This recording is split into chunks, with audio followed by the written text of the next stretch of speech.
մասնակցում նիստի, եթե դեռ չկա հրաժարական ազգային ժողովի հայտարարությունը չկա։ Որովհետև շահերի բախումից խուսափելու համար անհրաժեշտ է հնարավորինս այնպիսի վարկագիծ դրսևորել, որը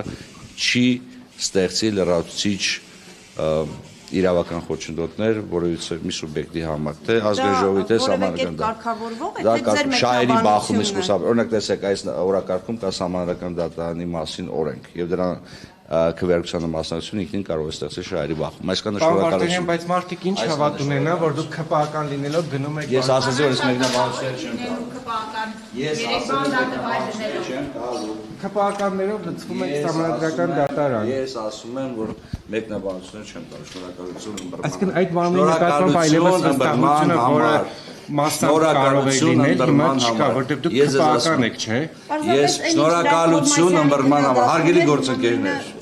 մենք խոսում ենք նաև լրատվական էթիկայի կանոնների, չէ՞, ես ձեզ ասեցի, որ մեկնաբանություն չեմ տա։ Կներեք, էլի դուք նույնիսկ ձեզ